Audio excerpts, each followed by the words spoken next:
Hello, how are you all? I hope you are all in good health and in good spirits. Now we are going to start the lesson. We pray first. Hello friends, before we start our thematic lesson for today, let's pray. Let's pray, Lord Jesus, we thank you for your kindness, for everything you do into our life. And for now, please guide us and help us so we can understand the things we learned for today. In the name of Jesus Christ we pray, amen. Let's get started to learn. Our topic today, tema 1 atau 6A, selamatkan makhluk hidup, subtema 2, hewan sahabatku, pembelajaran 1 dan 2.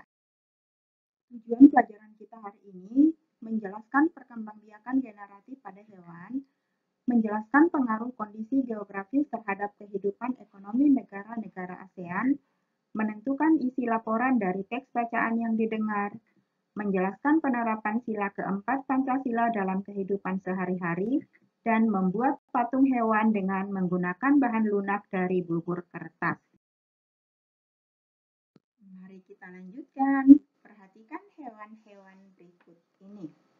Hewan-hewan seperti panda, burung cendrawasih, orangutan, termasuk hewan yang dilindungi karena populasinya hanya sedikit di dunia. Artinya, perkembangbiakannya membutuhkan waktu lama dan keturunan yang dihasilkan panda, burung cendrawasih, orangutan sangat sedikit. Akibatnya, hewan tersebut terancam punah. Apakah anak-anak tahu bagaimana cara panda, burung cendrawasih, orangutan berkembang biak? Silakan anak-anak cari tahu informasinya ya, dan silakan jawab di kolom komentar. Nah, semua makhluk hidup harus berkembang biak agar jenisnya tidak punah, termasuk panda, cendrawasih, dan juga orangutan. Nah, perkembangbiakan hewan terdiri dari 2 cara, yaitu secara generatif dan secara vegetatif. Hari ini kita akan fokus membahas tentang perkembangbiakan hewan secara generatif. Apa itu perkembangbiakan hewan secara generatif? Yaitu perkembangbiakan hewan yang terjadi ketika sel kelamin jantan atau spermatozoid bertemu dan membuahi sel kelamin betina atau sel telur, atau yang disebut juga dengan ovum. Nah, perkembangbiakan hewan secara generatif itu terbagi menjadi 3. Yang pertama, perkembangbiakan hewan generatif dengan cara bertelur atau ovipar. Hewan yang berkembang biak dengan cara bertelur seperti ikan, burung, ayam, katak, reptil, ular, buaya, komodo, kemudian amfibi. Contoh-contoh amfibi misalnya katak, ada cacing. Kemudian juga serangga, kecoa, lebah, semut, dan belalang. Dan banyak masih contoh serangga-serangga lainnya ya. Lalu ada 2 macam cara pembuahan terhadap telur-telur hewan, yaitu yang pertama adalah pembuahan dalam atau yang disebut dengan pembuahan internal, yaitu pembuahan yang terjadi di dalam tubuh hewan betina, misalnya burung dan juga lebah. Yang kedua, pembuahan luar atau eksternal, yaitu pembuahan terjadi di luar tubuh hewan betina, misalnya pada ikan mas. Yang kedua, perkembangbiakan hewan secara generatif dengan cara vivipar atau melahirkan, yaitu hewan yang berkembang biak dengan cara beranak atau melahirkan anak. Contohnya, sapi, kerbau, kelinci, kambing, kemudian kuda juga termasuk, harimau termasuk, orangutan juga termasuk. Ciri-ciri hewan vivipar yaitu memiliki kelenjar susu, memiliki daun telinga. Penutup tubuh hewan vivipar adalah rambut. Lalu hewan-hewan vivipar biasanya adalah kelompok dari hewan mamalia. Individu baru akan dikeluarkan atau akan dilahirkan dari tubuh induknya. Jadi, induk hewan yang menyusui itu disebut mamalia. Lalu, perkembangbiakan hewan secara generatif yang ketiga adalah ovovivipar atau berkembang biak dengan cara bertelur dan beranak atau melahirkan anak. Pada hewan ovovivipar, pertemuan spermatozoid dan sel telur akan berkembang menjadi embrio. Embrio kemudian dibungkus oleh cangkang, namun tetap berada di dalam tubuh induknya sampai telur menetas. Setelah telur menetas, individu baru tersebut keluar dari tubuh induknya. Nah, bayi hewan tersebut kemudian keluar dari tubuh induk betina. Contohnya seperti ikan pari, hiu macan, dan beberapa jenis ular. Nah, beberapa jenis hewan itu dijadikan ikon negara tertentu karena populasi hewan tersebut banyak atau terdapat di negara tersebut. Misalnya gajah yang dijadikan oleh ikon negara. Ada yang tahu negara apa? Ya, gajah adalah ikon negara Thailand. Dan apakah kalian tahu Thailand itu merupakan salah satu anggota ASEAN? Oke. Nah, Thailand berada di kawasan Asia Tenggara. Apakah kalian masih ingat kawasan Asia Tenggara itu berada di wilayah di mana letak astronomisnya di 21 derajat lintang utara sampai 11 derajat lintang selatan dan 95 derajat bujur timur sampai 141 derajat bujur timur. Letak geografis Asia Tenggara itu berada di antara dua benua, yaitu benua Asia dan benua Australia, serta diapit dua samudra, yaitu Samudra Hindia dan Samudra Pasifik. Jadi letak geologis Asia Tenggara itu terletak pada daerah pertemuan jalur pegunungan Sirkum Pasifik dan Sirkum Mediterania. Nah, pengaruh kondisi geografis terhadap potensi negara di Asia Tenggara, yaitu kegiatan ekonomi suatu masyarakat di Asia Tenggara biasanya dipengaruhi oleh kondisi geografis lingkungan sekitarnya. Kemudian, di negara-negara Asia Tenggara, mereka menyesuaikan mata pencaharian dengan alam sekitar. Oleh karena itu, kegiatan ekonomi masyarakat di negara-negara Asia Tenggara itu terdapat perbedaan dengan daerah-daerah lain. Oke, misalnya di Indonesia. Indonesia sebagai negara kepulauan terbesar di kawasan Asia Tenggara. Indonesia memiliki ragam sumber daya alam yang sangat kaya. Banyak hal yang dapat dikembangkan untuk memperkuat perkembangan ekonomi Indonesia. Saat ini, Indonesia mengekspor minyak dan gas bumi, tekstil, dan produk-produk dari kayu. Pertambangan menjadi salah satu masuk para pengusaha dari mancanegara ke Indonesia. Dan keindahan alam Indonesia juga merupakan daya tarik yang menjadi sumber devisa negara dari sektor pariwisata. Yang kedua itu Malaysia. Malaysia, kegiatan ekonomi utama penduduknya adalah di bidang pertanian, pertambangan, dan juga perindustrian. Perdagangan internasional merupakan salah satu kegiatan ekonomi Malaysia yang mengalami pertumbuhan sangat cepat. Peralatan elektronik, minyak, gas bumi diekspor ke negara-negara lain. Produk dari kayu, minyak sawit, karet, tekstil, sepatu, dan bahan-bahan kimia diperdagangkan di dunia internasional. Jadi, Malaysia juga sebagian besar masyarakatnya adalah bertani dan Malaysia juga merupakan negara agraris. Yang ketiga adalah Brunei Darussalam. Nah, Brunei Darussalam terkenal dengan kekuatan sumber daya alam berupa minyak bumi dan gas alam.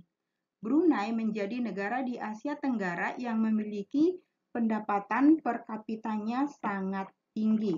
Dan Brunei Darussalam juga merupakan dataran rendah yang berhawa dan beriklim tropis serta memiliki curah hujan yang sangat tinggi. Nah, yang keempat adalah Singapura.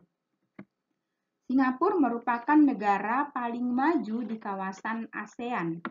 Letak Singapura sangat strategis. Saat ini, Singapura menjadi negara transit terdamai di Asia. Ya. Nah, Singapura juga disebut dengan negara kota karena wilayahnya kecil dan seluruhnya adalah perkotaan. Dan sebagian wilayah Singapura merupakan dataran rendah. Singapura itu bukan negara agraris dan tidak memiliki hasil tambang. Oke. Singapura itu menghasilkan kapal, barang elektronik, dan bahan makanan untuk diekspor. Oke, ekspor hasil industri, jasa perbankan, dan perdagangan merupakan sumber pendapatan utama Singapura. Lalu yang kelima adalah Thailand. Wilayah Thailand terdiri dari daerah pegunungan, dataran tinggi, dan dataran rendah. Mata pencaharian penduduk Thailand sebagian besar bertani. Maka Thailand juga disebut negara agraris. Nah, selain itu perkebunan, kehutanan, pertambangan, dan industri juga merupakan kegiatan ekonomi penduduk Thailand. Saat ini, penghasilan utama Thailand adalah sektor pariwisata. Keunikan bangunan budaya di Thailand menjadi daya tarik tersendiri bagi para wisatawan mancanegara. Yang keenam, Filipina. Filipina merupakan negara kepulauan dan juga memiliki banyak pegunungan. Sebagian besar masyarakat Filipina adalah bertani. Filipina berhasil menjadi salah satu negara di dunia yang dapat membangun dan mengembangkan pertaniannya dengan baik. Beberapa produk unggulan hasil pertaniannya diekspor ke berbagai negara seperti nanas, padi, kelapa, dan gula. Hasil pertanian di Filipina juga menunjang perkembangan ekonomi negaranya. Nah, hasil tambang di Filipina adalah kobalt, tembaga, dan juga emas. Kemudian yang ketujuh adalah Kamboja. Nah, di Kamboja mengalir Sungai Mekong dan daerah di sekitar Sungai Mekong merupakan daerah yang subur. Bentang alam Kamboja menyerupai mangkuk. Di bagian tengahnya terdapat dataran besar Tonle Sap. Bagian tepinya dikelilingi pegunungan. Mata pencaharian penduduk Kamboja adalah pertanian. Hasil pertanian Kamboja yang besar adalah padi dan karet. Dan juga termasuk perikanan. Yang kedelapan adalah Laos. Laos adalah negara yang tidak memiliki laut. Laos dikelilingi daratan berupa pegunungan. 70% wilayah Laos itu berupa pegunungan membentang dari utara ke tenggara. Nah, pertanian merupakan kegiatan utama penduduk Laos. Hasil utama pertanian Laos adalah padi dan jagung. Dan pertanian yang lain seperti kapas, kopi, tembakau, sayuran, pisang, pepaya, dan kelapa. Sebagian besar hasil pertanian masyarakatnya dinikmati oleh masyarakat Laos sendiri. Yang ke-9 adalah Myanmar. Bentang alam Myanmar terbagi menjadi 4 wilayah utama, yaitu berupa pegunungan utara, pegunungan barat, dataran rendah, dan plato. Nah, Myanmar memiliki tanah yang subur. Sebagian besar penduduknya bekerja dalam sektor pertanian dan juga perkebunan dan pertambangan. Myanmar merupakan salah satu negara penghasil padi terbesar di Asia Tenggara. Yang ke-10 adalah Vietnam. Vietnam ini terletak di semenanjung Indochina. Wilayah Vietnam meliputi dataran pantai, bukit-bukit, dan gunung-gunung berhutan lebat, serta dataran rendah. Nah, setelah pulih dari Perang Vietnam, negara ini mulai berkembang di berbagai sektor perekonomiannya. Pariwisata dan turis mendukung perkembangan ekonomi. Bidang pendukung lainnya di Vietnam seperti usaha jasa, perhotelan, restoran, serta transportasi juga turut berkembang pesat. Oke. Industri yang dikembangkan di Vietnam adalah industri bahan kimia, semen, dan perkapalan. Nah, Vietnam juga menghasilkan kopi, teh, dan tebu. Nah, di antara negara-negara ASEAN yang sudah teacher jelaskan, apakah kalian tahu negara mana yang memiliki banyak kesamaan? Nanti kamu boleh berdiskusi dengan anggota keluargamu di rumah ya. Contoh di sini, negara ASEAN yang memiliki kesamaan yaitu Indonesia dan Filipina. Indonesia dan Filipina itu sering disebut sebagai saudara kembar. Kenapa? Karena memiliki persamaan kedua negara tersebut mengandalkan pariwisata sebagai pendorong ekonomi, kemudian mengandalkan perikanan sebagai salah satu kegiatan ekonomi, dan ketiga mengandalkan pertanian sebagai kegiatan ekonomi. Lalu perbedaannya, Indonesia itu memiliki potensi gas alam dan minyak, sedangkan Filipina tidak. Kalau Indonesia memiliki cadangan batu bara yang besar dan Filipina tidak. Mata uang Indonesia rupiah, mata uang Filipina adalah peso. Nah, ini contohnya. Contoh-contoh yang lain persamaan negara-negara ASEAN kalian boleh cari ya. Nah, di antara negara-negara ASEAN, Indonesia merupakan salah satu negara agraris di ASEAN. Negara agraris adalah negara yang sebagian besar mata pencaharian penduduknya bercocok tanam. Pada Februari 2016, Badan Pusat Statistik mencatat 31,74% angkatan kerja di Indonesia atau 38,29 juta bekerja di sektor pertanian. Sebagai negara agraris, pertanian di Indonesia menghasilkan berbagai macam tumbuhan komoditas ekspor, antara lain padi, jagung, kedelai, sayur-sayuran, aneka cabai, ubi, dan singkong.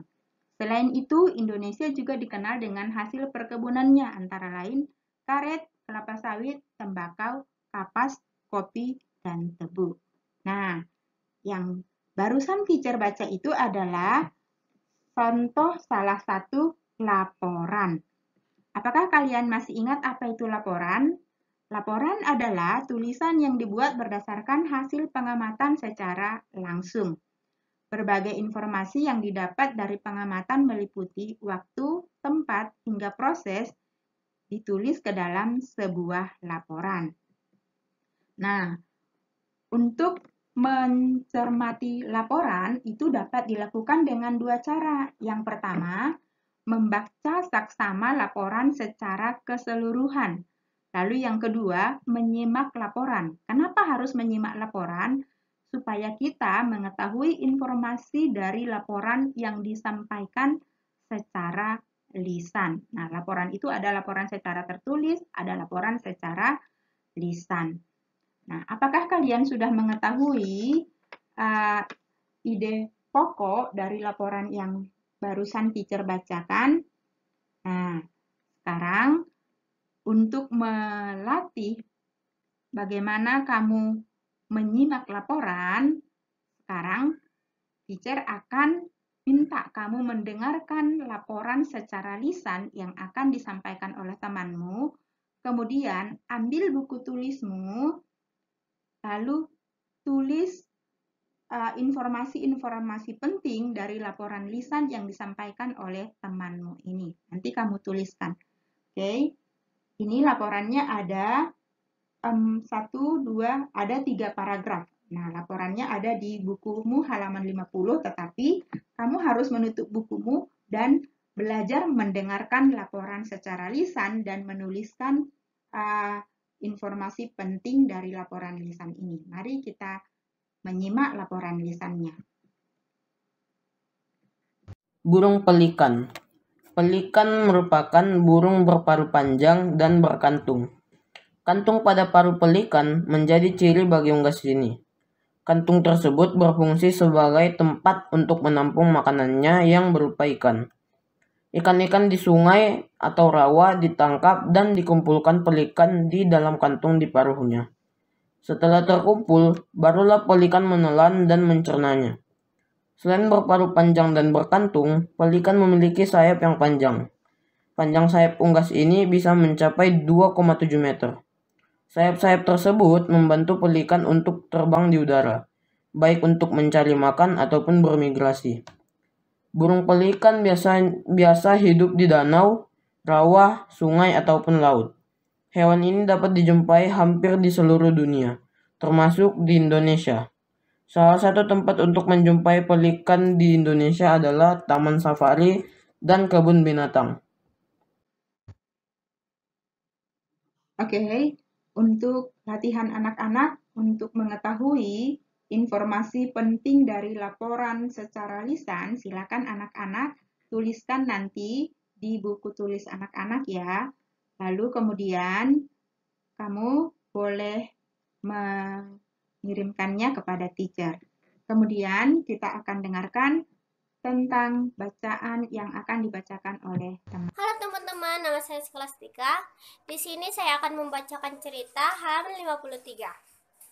Tony adalah anak yang menyayangi hewan. Tony seringkali memberi makan kucing-kucing liar di lingkungan tempat tinggalnya. Kucing-kucing tersebut terlantar dan tidak ada yang memelihara. Ada kucing yang sangat kurus dan ada pula yang terluka. Tony merasa kasihan dan ingin memelihara kucing-kucing tersebut.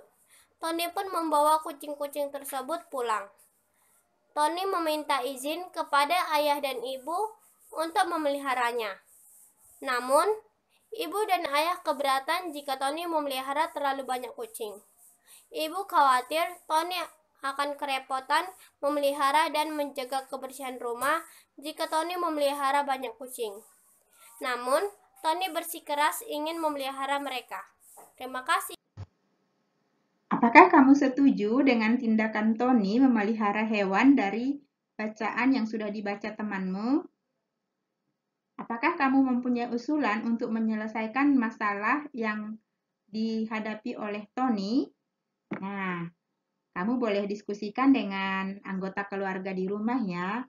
Nah, ternyata dengan berdiskusi dan mencari penyelesaian masalah, kita sebenarnya sedang menerapkan nilai-nilai pada Pancasila, yaitu sila keempat. Apakah anak-anak masih ingat apa bunyi sila yang keempat?